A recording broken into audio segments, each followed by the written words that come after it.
자, 이번에는 경제 이야기로 넘어가겠습니다. 국가 간에요. 요즘 뜨겁게 좀 논란이 되고 있는 가상화폐. 이걸 통해서 우리나라에서 아파트를 대량 매매한 외국인들이 적발됐습니다. 근데 어떻게 했느냐? 이른바 환치기 수법인데요. 자, 가상화폐에서도 환치기. 자, 어떻게 했을까요? 자세한 내용을 한국경제TV 송민화 기자와 알아보겠습니다. 송 기자 안녕하십니까? 네, 안녕하세요. 예.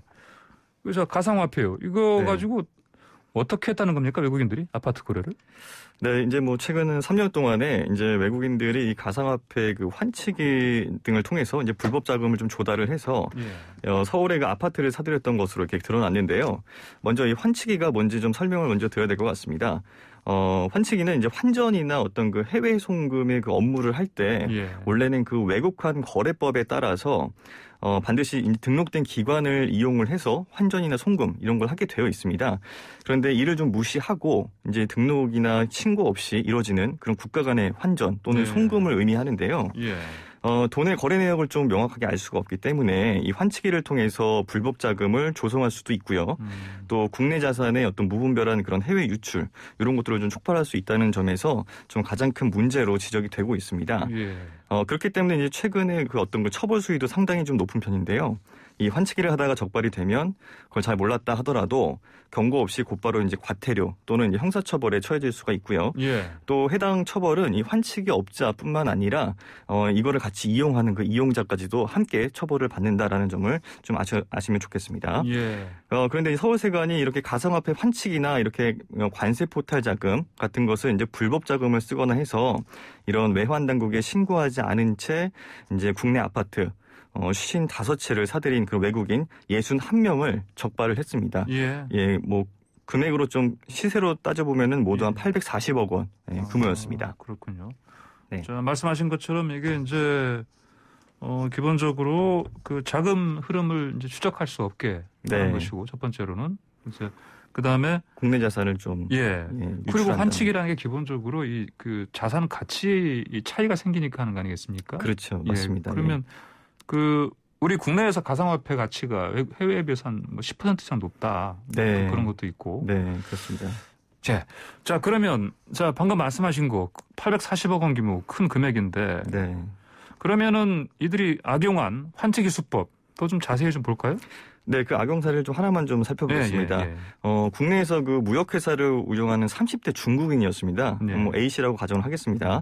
이 경우에는 2018년도에 이제 영등포 지역에서 이제 11억 원짜리 아파트를 샀습니다.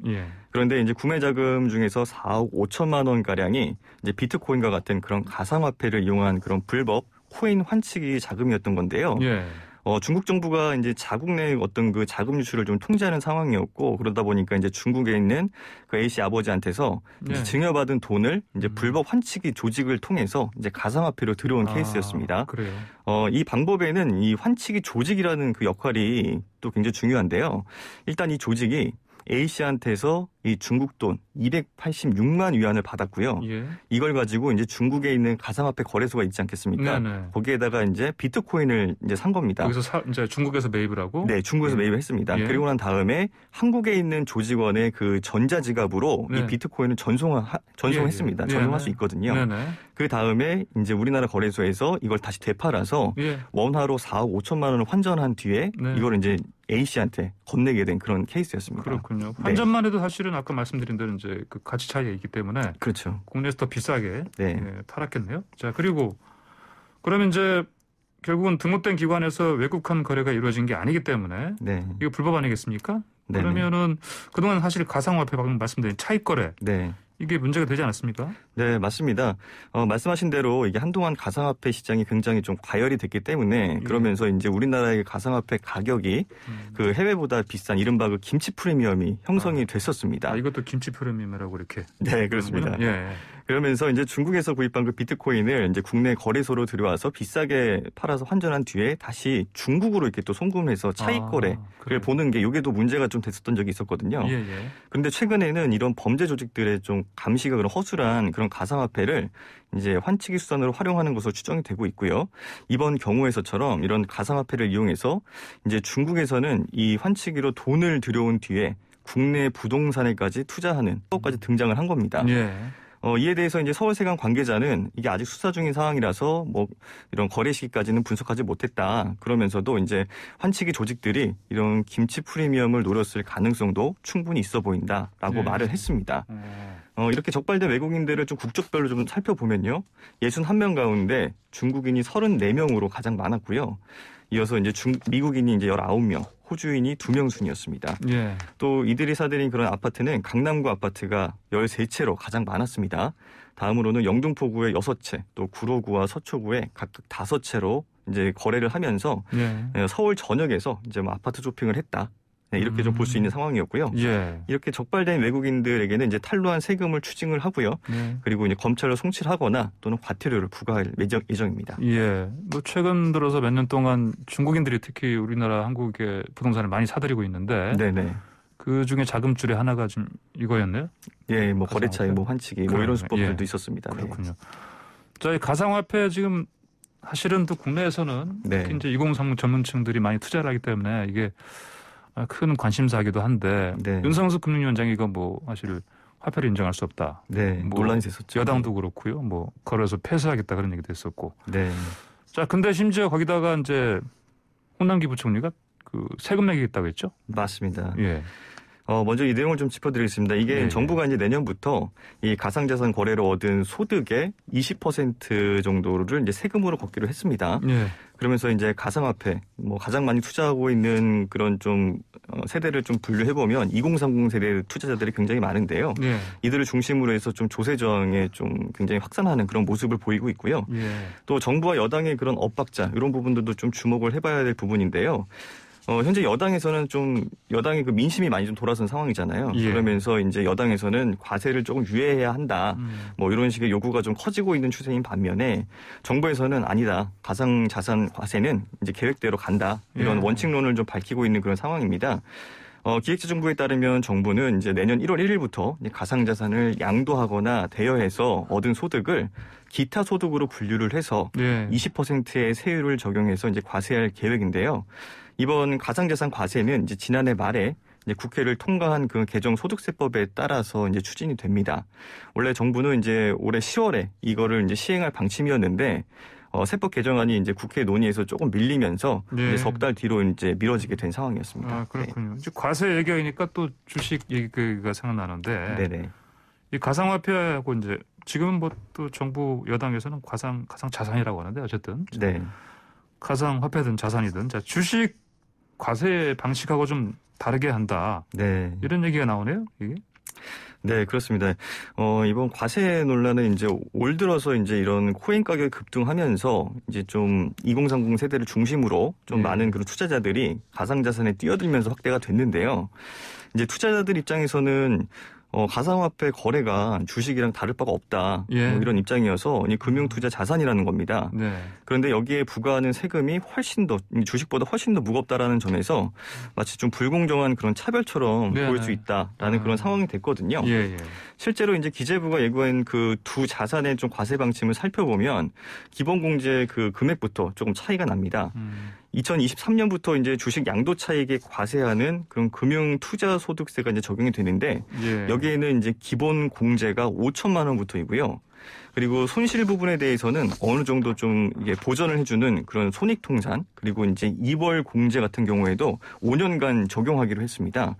반면에 이제 내년부터 시행하는 이런 가상자산의 경우에는 우선 과세 기본 공제가 주식은 5천만 원을 말씀드렸는데 여기에는 250만 원이고요. 아, 그래요? 네. 그리고 이제 손익통산도 최대 1년까지만.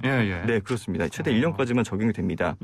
다시 말해서 이제 조금 벌어도 이제 이 가상화폐는 이제 세금을 더 내야 되고 또 손실이 날 경우에 이걸 책임지지 않겠다라는 게 이제 정부의 논조다 보니까 지금껏 이제 정부가 이 가상자산 투자자를 보호하는 그 장치 마련에 조금 냉담했던 그런 상황인데 이제 와서 세금을 더 부과하려는 거 아니냐라는 그런 불만들이 좀 나오고 있는 그런 상황입니다. 아, 그렇군요.